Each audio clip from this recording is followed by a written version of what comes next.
পম্পার কিচেনে আপনাদের সকলকে স্বাগত। শীতকালে বাজারে প্রচুর পরিমাণে ফুলকপি পাওয়া যায়, আর এই ফুলকপি দিয়ে নানা রকম রেসিপি আমরা বাড়িতে সবসময় বানিয়ে থাকি। তাই আজকের আমি এই ফুলকপির একটা রেসিপি নিয়ে হাজির হয়েছি। আজ বানাবো ফুলকপির রোস্ট, আর এটা একদম নিরামিষ পদ্ধতিতে বানানো। রুটি, পরোটা, লুচি কিংবা গরম ভাতের সাথে জাস্ট জমে যাবে। তাহলে চলুন শুরু করা যাক আজকের রেসিপি। আর আমার চ্যানেলে নতুন বন্ধু হয়ে থাকলে চ্যানেলটাকে সাবস্ক্রাইব করে পাশে থাকার অনুরোধ রইল। ফুলকপির রোস্ট বানানোর জন্য দেখুন আমি এখানে একটা মিডিয়াম সাইজের ফুলকপি নিয়ে নিয়েছি। ফুলকপিটা প্রথমে আমি খুব ভালোভাবে কেটে নেব। ফুলকপির রোস্ট বানানোর জন্য যে ফুলকপিগুলো আমি ব্যবহার করব সেগুলো কিন্তু খুব ছোট করলে হবে না, মিডিয়াম সাইজের ফুলকপি কাটতে হবে। আমি আপনাদেরকে দেখিয়ে দিচ্ছি। দেখুন এই একটা ফুলকপি নিয়েছি, এটা সম্পূর্ণ রাখলেও হবে, আর নতুবা আমরা দু টুকরো করতে পারেন। আর একটা জিনিস আপনাদেরকে বলে দিচ্ছি, এই যে ডাঁটা দেখতে পাচ্ছেন এটা তো অনেকটা মোটা আছে, সিদ্ধ হতে একটু সমস্যা হতে পারে। তাই এটার মাঝখান দিয়ে এইভাবে আমি 2-3 টুকরো এইভাবে কেটে দেব। এইভাবে কেটে দিলে কি হবে, খুব ভালোভাবে এই ডাঁটাগুলো সিদ্ধ হয়ে যাবে। এইভাবে আমি ফুলকপিগুলো কেটে নেব। দেখুন ফুলকপিগুলো কাটার পর আমি খুব ভালোভাবে ধুয়ে নিয়েছি। এবার গ্যাসটা জেলে দিয়ে গ্যাসের ফ্লেমটাকে মিডিয়াম রেখে আমি একটা ফ্রাই প্যান বসিয়ে দিয়েছি। আর এই ফ্রাই প্যানের মধ্যে দিয়ে দিলাম জল, আর এই জলের মধ্যে দিয়ে দিলাম 1 চামচ লবণ। এবার এই ফুলকপিগুলো আমি এই জলের মধ্যে দিয়ে দেব। ফুলকপিটা এই জলের মধ্যে দিয়ে আমি ফুলকপিটাকে একটু হালকা করে সিদ্ধ করে নেব। ফুলকপিটা গরম জলে দিয়ে সিদ্ধ করলে কি হয়, ফুলকপির মধ্যে যদি কোনো পোকা থাকে সেগুলো তাহলে বার হয়ে যায়, আর ফুলকপিটাও দারুণ হয়। এবার একটা মিক্সির জার নিয়ে নিয়েছি, এর মধ্যে দিয়ে দিলাম এই চামচের 1 চামচ চারমগজ, দিয়ে দিলাম 8টা থেকে 10টা কাজু বাদাম, এই চামচের 3 ভাগের 1 ভাগ দিয়ে দিলাম পোস্ত, আর এর মধ্যে দিয়ে দিলাম এই চামচে 2 চামচ টক দই। টক দইটা অবশ্য ব্যবহার করবেন, তবেই কিন্তু ফুলকপির রোস্টের টেস্ট হবে অপূর্ব। এবার সমস্ত উপকরণ আমি খুব ভালোভাবে ব্লেন্ড করে নেব। ফুলকপিটা আমি মোটামুটি সিদ্ধ করে নিয়েছি। এবার গ্যাসটাকে আমি বন্ধ করে দিলাম।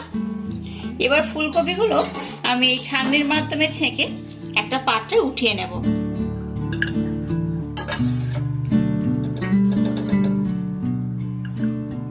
এবার আমি একটা পাত্র নিয়ে নিয়েছি, এই পাত্রের মধ্যে যে মিশ্রণটা আমি বানালাম সেটা ঢেলে দিলাম।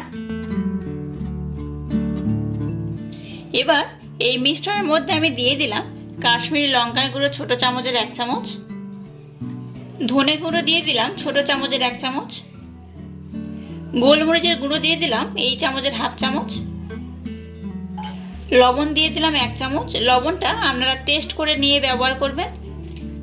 হলুদ গুঁড়ো দিয়ে দিলাম ছোট চামচের 1 চামচ। এবার সমস্ত উপকরণ দিয়ে এটাকে আমি খুব ভালোভাবে ব্লেন্ড করে নেব। আবার আমি মিক্সির জারটা নিয়ে নিয়েছি, যে মিক্সির জারের মধ্যে আমি আগের ব্লেন্ডটা বানালাম সেটা নিয়ে নিয়েছি।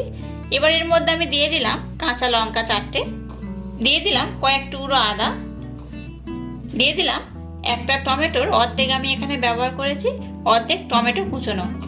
আবারও এই 3টে উপকরণ আমি খুব ভালোভাবে ব্লেন্ড করে নেব। এবার গ্যাসটা জেলে দিয়ে আমি একটা কড়া বসিয়ে দিয়েছি। কড়াটাকে আমি প্রথমে খুব ভালোভাবে গরম করে নিয়েছি। এবার এই কড়ার মধ্যে দিয়ে দিলাম সামান্য পরিমাণে তেল।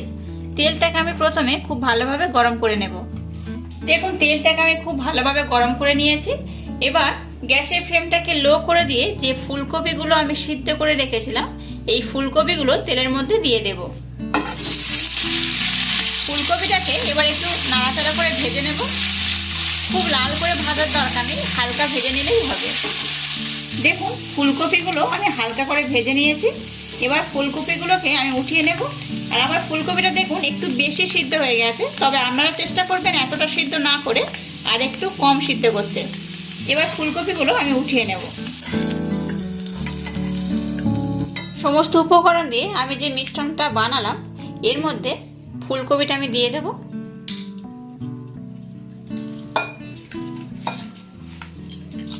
ফুলকপিটা দিয়ে মিশ্রণটা আমি খুব ভালোভাবে এইভাবে মাখিয়ে নেব। দেখুন ভাজা ফুলকপিটা আমি সমস্ত মশলা দিয়ে খুব ভালোভাবে মিশিয়ে নিয়েছি। এবার এটাকে আমি 5 থেকে 10 মিনিট রেস্টে রেখে দেব। আবারও আমি গ্যাসটা জেলে দিয়ে কড়াটা বসিয়ে দিয়েছি। এর মধ্যে একদম সামান্য পরিমাণে তেল দিয়ে দেব। আর এই তেলের সাথে আমি মিক্স করছি 1 চামচ ঘি।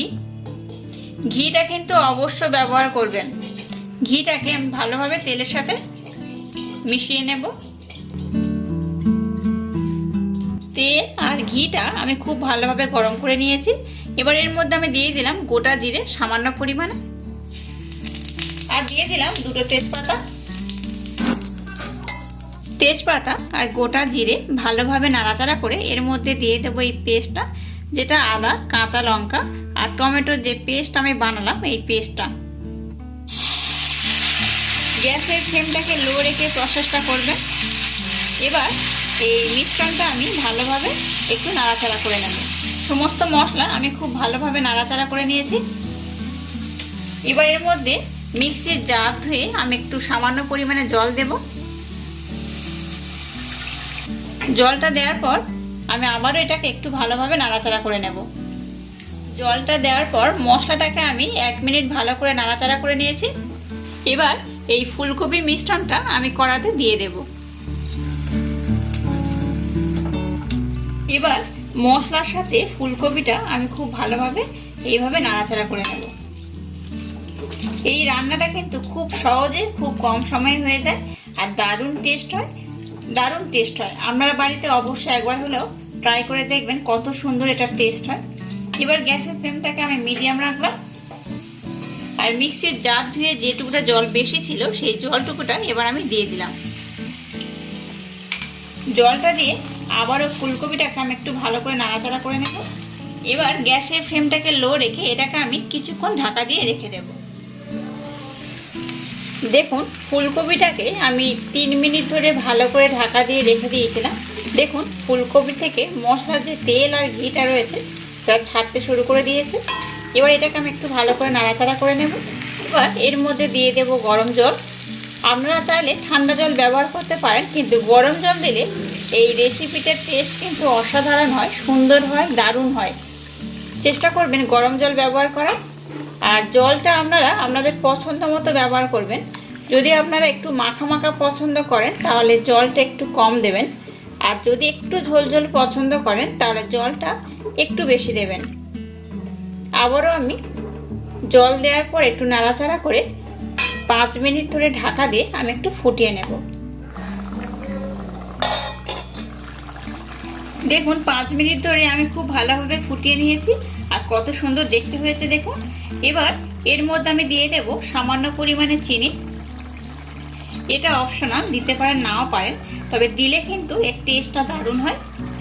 দিয়ে দেব ছোট চামচের 1 চামচ গরম মশলা। চিনি আর গরম মশলা দেওয়ার পর আবারও এটাকে আমি একটু ভালো করে নাড়াচাড়া করে নেব। আর ঢাকা দেওয়ার প্রয়োজন নেই, একটু নাড়াচাড়া করলেই হবে। দেখুন আমার ফুলকপিটা একটু সিদ্ধ বেশি হয়ে গেছিলো, যার জন্য ফুলকপিটা অনেকটা নরম হয়ে গেছে। আর আপনারা ফুলকপিটা একটু কম সিদ্ধ করবেন, তাহলে ফুলকপিটা অনেকটা গোটা গোটা থাকবে। এইভাবে করলেও যেমন টেস্ট হবে, ফুলকপি গোটা গোটা থাকলেও ঠিক একই রকম টেস্ট হবে। এটা দারুণ টেস্ট হয়। দেখুন ফুলকপির রোস্ট আমার একদম রেডি হয়ে গেছে। এবার আমি গ্যাসটাকে বন্ধ করে দিলাম। ফুলকপির রোস্ট আমার একদম রেডি হয়ে গেছে। আমি এই পাত্রে এগুলো সার্ভ করছি। দেখুন কত সুন্দর দেখতে হয়েছে, কত লোভনীয় হয়েছে, দারুণ টেস্ট হয়। এগুলো রুটি, পরোটা বা লুচি কিংবা গরম ভাতের সাথে খেলে তো জমেই যায়, দারুণ টেস্ট হয়। অবশ্য বাড়িতে আপনারা একবার হলেও আমার মতো করে ট্রাই করে দেখবেন, দারুণ লাগবে। আর আমার এই রেসিপিটা যদি আপনাদের ভালো লাগে তাহলে অবশ্য আমার এই চ্যানেলটাকে লাইক, শেয়ার, কমেন্ট এবং সাবস্ক্রাইব করবেন। আর পাশে থাকা বেল আইকনটা প্রেস করে দেবেন। তাহলে টাটা, আবার দেখা হচ্ছে নতুন কোনো রেসিপি নিয়ে।